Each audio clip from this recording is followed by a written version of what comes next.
there are two new cars that are trying to take Tesla Model S's spot in the luxury electric vehicle or electric vehicle hybrid department. The BMW i3 and the BMW i8. Now, you could also count cars like the Mercedes S-Class plug-in, but what Mercedes really needs is an E-Class plug-in to compete with the Tesla, but the problem is they need to do it at probably less than $100,000, which is going to be that's going to be tough. And they also need to get a good range out of their car, because range is one of the main issues with EVs. The other main issue is the cost. So this is the interior of an i3. So this is the interior of an i3. Now, all of the highlights look like, something from the movie Tron or something from one of these sci-fi movies. There's a lot of space in this car simply because it has a very bubble cockpit dome. There's no moonroof. I don't know if one's even optional, since they probably try to keep the weight down. And it has a very, very odd style of shifting mechanism, which I'm going to probably take a look at. I'm going to probably drive one of these later, because they have what is it called? They have test drives. They're trying to get people interested in them. This has all manual seats. The seat right here, you have to pull and you have to lift it up. You have to lift that switch, pull it back in order to make the seat go back. And right here, you have to adjust this in order to put the seat down. This makes the seat go up. So there's two levers. It's all manual. So it's all manual. And it has everything's pretty much manual. There's like very few power options. It's a manual tilt and telescope wheel. So getting into this thing, it has a very high, you sit pretty high off the ground. Everything is very hard plastic in this thing. It's got a slightly more welcoming interior than the Tesla Model S, but still everything is like low weight plastic. It's the cut, the fit, and the finish that make it look good. So it's kind of nice, but it's really not that inviting. It's all plastic. There's nothing but plastic in here. So this is going to be an option for people who wanted, like, say, an X3. People who actually have a garage where they can buy one of these BMW chargers. So this is going to be the option for them. Most people, I think, are going to just choose the Tesla, but a lot of people are attracted to what's new. So they'll try to probably go for the i8. The key, you put the key in on this side. It's a very simple two-pedal setup. Electric drive vehicles are going to kill off the manual, one way or another. You're not going to see manuals because most electric drive vehicles have one gear transmissions. They have like 1-speed transmissions. Some of the newer ones have 2-speed transmissions, but all 6, 7, 8, 9 speeds, you're not going to see that in electric vehicles, not for some time, because they really don't need it. They all provide instant torque as soon as you start, and from that point on, how fast you go is depending upon horsepower. But since Mayor de Blasio has set New York City's speed limits at 25, well, you're not likely to see people buying supercars and racing around much more. It looks exactly like you expected. It looks exactly like out of Mission Impossible. Me personally, I think it's boring. Uh-oh, the shakes are here, and they're gonna probably buy me right out of it. So I got that oil money. Okay, so anyway, so we got the turn stalk, right and left. We got the start-stop button. BMW i engine will not start because you have to have the remote control, obviously. The plug is out. The plug is on the wall, so that's not a problem. So you have drive. It's a turn dial. It's kind of interesting how they keep coming up with these new electric transmission switches. So it's a turn up for D, turn back for reverse. I like that because, I think when you have an electric switch, you should be able to either push your hand or turn all the way forward for drive and pull all the way back for reverse. So that actually makes a lot of sense. Now, neutral is in the middle, and in my opinion, neutral really should, maybe neutral should be a button, because I don't understand the logic of, it automatically returns to neutral. So neutral in this case, I think maybe neutral should be a button right here. I think that would make sense. Park makes sense because park is a button right here. When you're in park mode, basically you're applying the park brake, so you want the vehicle to stop and, not do anything else. This push button glove compartment that opens upwards rather than downwards. Okay, pops right open. Let me tell you, you know what's amazing? It's what kills me is the people who talk bad about American cars, and now you're paying top dollar for nothing but plastic. Now, the fit and finish, yes, is very nice, but all of these new Mercedes and BMWs that I'm looking at, everything is synthetic.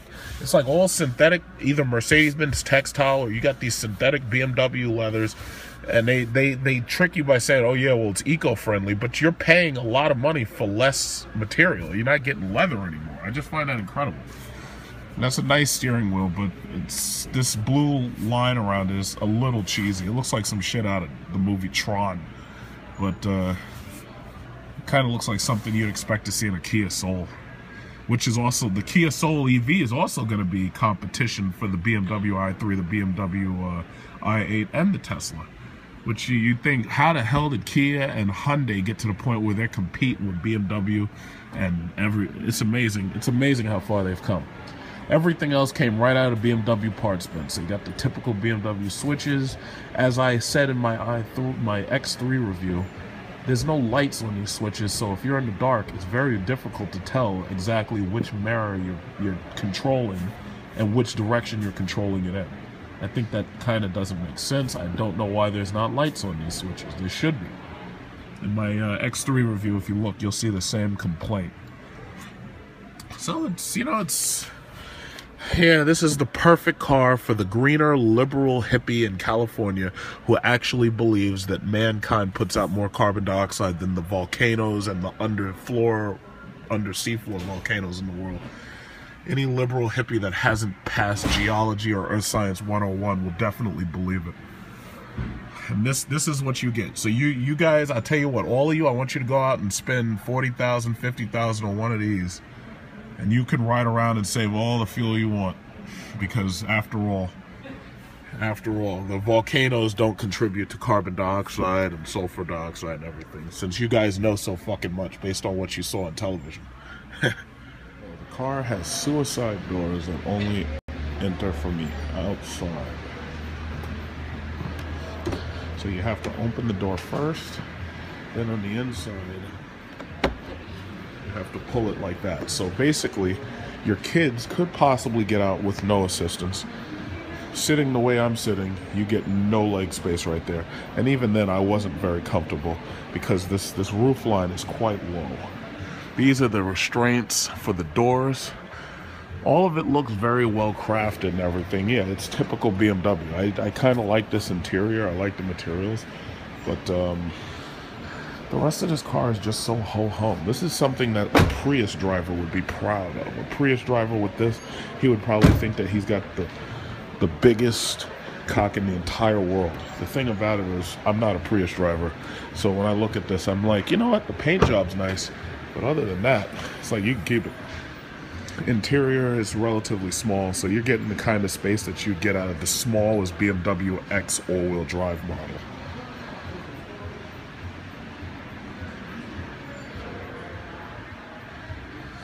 Yeah, they're offering test drives of these things because they're trying to sway Tesla buyers. But me personally, I'm not impressed. And honestly, this doesn't really excite me. The i8 excites me a lot more. The i8 is a small sports car, so there's a lot to be excited about with that. But this, it's like, I'm sorry, I'm not terribly impressed.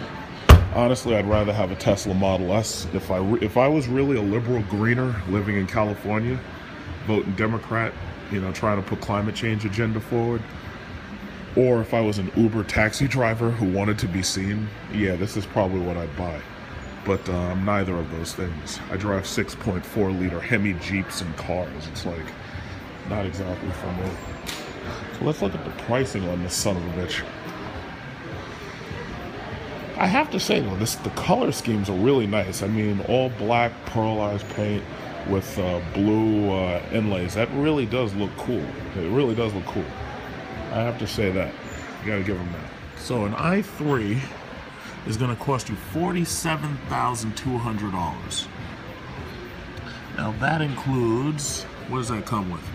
That comes with the basic options, but this one had extras. This one had a Laurel Gray $550 upgrade, driving package assist, so it has navigation and stop and go, alarm, heated front seats, no cooled seats. It has a DC fast charger, Harman Kardon premium sound, destination charge is $950. And that comes out to $47,200. So you're gonna pay $47,200 for the coolest new greener liberal Democrat voting green car on the entire market, except for the i8, which I keep saying I really want to. I think the i8 is actually really cool. I just wish they'd make these things bigger, because the Tesla Model S succeeds simply because the Tesla Model S is large for a family. And if it's large enough for a family, that's the thing. Nobody wants to buy impractical cars anymore. Everybody wants something big enough for the family. Here is the M6. This is an M6, and this retails for $134. So basically, you could either get one of those i8s, or you could pay that much money and get one of these. And then you could kick yourself in the ass when this thing depreciates really quickly. And, you know, people with far less money are able to get them for less than $60,000 after 2 years on the market. Unfortunately, these things have such horrible maintenance costs. You know, you'd be better off, I don't know, I think you'd be better off buying a fully loaded Tesla. Interesting car though.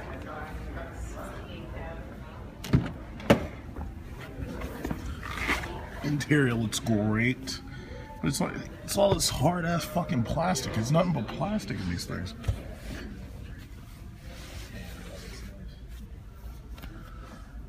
Start stop button. Oh, I'm sorry, not the start stop button. Power button. Turns the remote. You have this power speaker. I was reading an article and they said powered speakers that rise up and shit. They said that those things are obnoxious. It's like, whatever. Making you feel confident and secure with your decision. And right now you can take advantage of their fall promo with $1,000 off. Stitching is nice. And designer sunglasses by calling It's really nice. 1-800-eye-care. 1-800-EYE. It's a nice car. I've just never been a BMW fan. It's like Mercedes, I'll lease from them. BMWs, I'm just not a fan. These are nice, but it's just so bland. It's just so dull and boring. It's just... If I was going to spend $150,000 on a car right now, I'd get an RS7. Audi RS7. For that much, yeah, that would be worth it.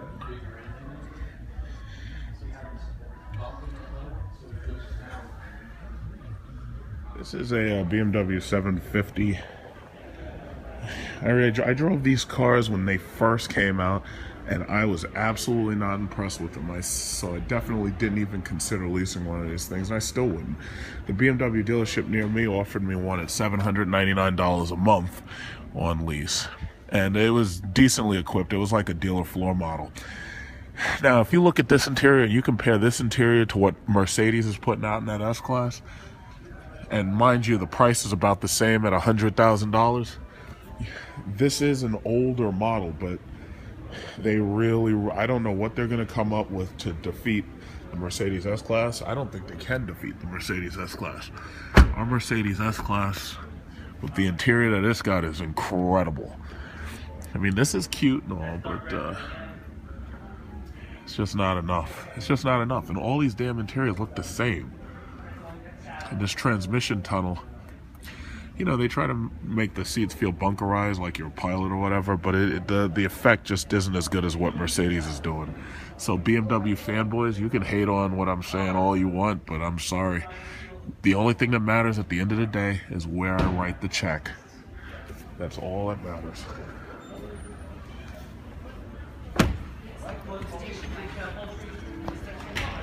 And this one's $100,250.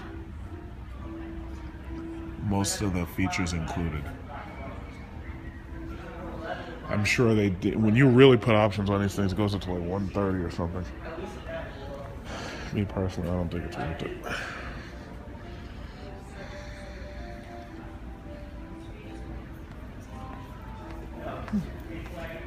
X4. This must be relatively new. This looks a lot like the X6, which I like, but I'm guessing it shares a lot in common with the new BMW 4. This is $53,700. So this costs less than my Jeep. It costs $20,000 less than my Jeep, but it has nowhere near as much power. So I'm guessing it's like a twin turbo V6 or V8 or something. Probably a V6 because it's like, or a twin turbo 6. Because it looks like everybody's trying to abandon the V8 because the problem is in Germany, you get taxed for displacement in most parts of Europe. So what they're doing is they decrease the size of the engine's displacement and then they add turbos onto everything. And what you end up getting is a loud car. And I don't like the sound of turbochargers. I do not like the sound. I don't like that whistling. I like the sound. I like the whine of a supercharger, but I do not like the sound of a turbocharger. I don't even care if they both put out the same amount of horsepower and the same amount of torque. I just don't like the sound of a turbocharger. It's amazing. And you know what's funny? This is what kills me. How is it that people talk so much shit about my American cars? Like somebody fucking said to me, "Oh, why did you like I was where was I? I was on Queens Boulevard. Some asshole was looking at my truck.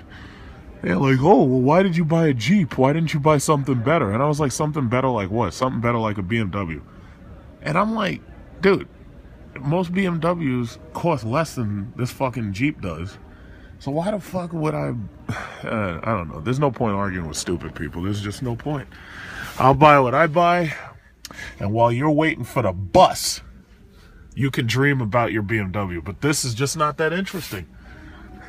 Come on. I mean, seriously, these things are not as interesting as Mercedes. You know? It's just not. $55,000, $56,000. This is just not that interesting.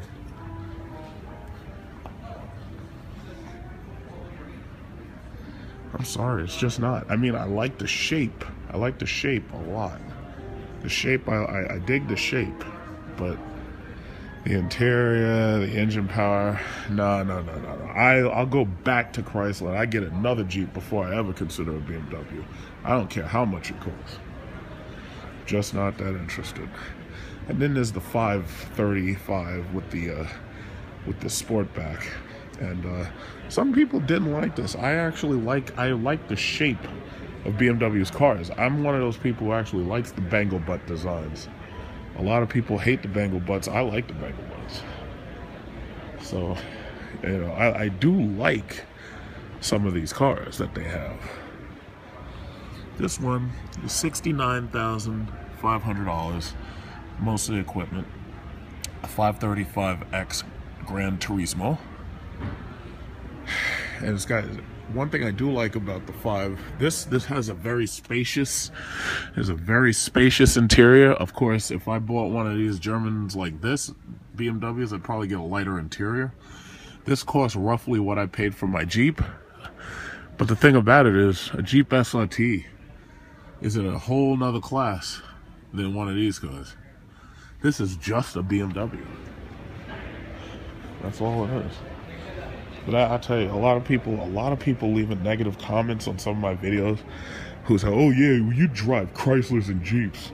And I'm like, what kind of stupid fucking comment is that? When you guys are having wet dreams about fucking leasing a piece of shit fucking German car that's gonna break down on you. I haven't had a single breakdown in any of my SRTs, not a single one, because it's a pure V8. Meanwhile, y'all are going back and forth to the service sector over your twin turbo V6 engines. Everybody's like having wet dreams about these fucking cars. It's amazing. Everybody hates on American cars. And my car doesn't break down. I don't have to call my service department. I haven't had to call them like at all for either the Jeep or the 300. And meanwhile, when y'all got to get a tune-up, y'all got to pay like $3,000 or $4,000 for a tune-up, and especially at 60,000 miles, you got to pay top dollar for your 60,000 mile service. But you know what? To each his own. At the end of the day, the only thing that matters is who you're willing to write a check for. And that's the only thing that matters. Yep. I'm waiting for them to call my number so I can drive the i3. But I'm gonna tell you honestly, I'm not even that interested in it. It's not exciting at all. It's just a BMW. It's 428i. Before I leave, once again, same interior, different color. Same interior, different color. People have wet dreams about driving these fucking cars. I just don't see it. People wake up pissing themselves because they have dreams about driving an M Sport. That's deep. So how much is this one? 428i, 57 $3,000. $57,000.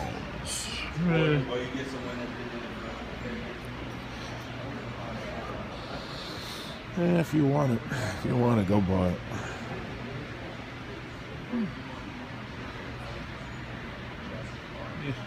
Same wheels, same interior. Yeah, I guess if that's what you want.